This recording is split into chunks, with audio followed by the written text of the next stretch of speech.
لگا کر اس کو روکنا چاہ رہا ہے تو اس کو پولیس گرفتار کر کے لے کے جاتی ہے۔ اس سے پہلے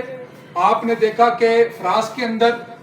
آپ نے دیکھا کہ وہ کس انداز سے صدر نے یہ کہا کہ ہم یہ گستاخیاں کریں گے، اور ابھی بھی ایک ریاست نے کیا۔ ہمارا شروع سے یہ 1 پوائنٹ ایجنڈا یہ ہے کہ جہاں ریاست کی ذمہ داری بنتی ہے وہ ریاست سنبھالے، جہاں بحیثیت باشندہ ہم یہاں پاکستان میں رہتے ہیں، ہماری اپنی ذمہ داریاں، آپ کی اپنی ذمہ داریاں ہیں۔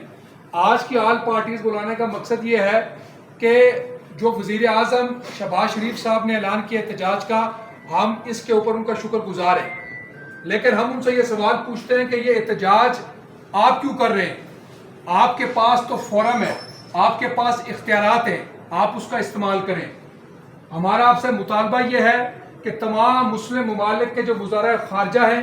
ان کو بلایا جائے،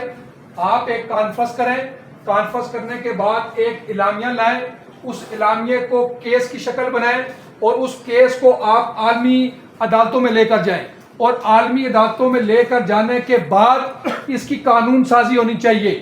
جیسے آپ یہودیوں کے عنوان کے اوپر آپ بات چیت کرنے کی اجازت نہیں ہے، آپ اس کے اوپر سزا ہے، جرمانہ ہے۔ یہاں پر اگر کوئی کسی ملک کا سربراہ قرآن کو چومتا ہے ہم خوش ہو جاتے ہیں،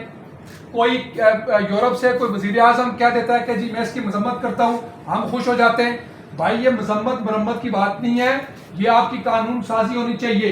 جو ملک یہ کرے عالمی برادری میں اس کی سزا ہونی چاہیے، اس کا سوشل بائیکاٹ ہونا چاہیے، اس کے اوپر جرمانہ ہونا چاہیے، جو اب تک نہیں ہے۔ تو ہم یہ سمجھتے ہیں کہ ملک پاکستان کی جو ریاست ہے اس کو اپنا کردار ادا کرتے ہوئے اب اس عنوان کے اوپر سختی لانی پڑے گی، کیونکہ ہر 4 ماہ 6 ماہ کے بعد یہ معاملہ بنتا ہے۔ اس کے ساتھ ساتھ ایک ابھی بھی جو بہت زیادہ سوال ہوئے کہ جو احتجاج ہونا چاہیے، راستے بند نہیں ہونے چاہیے،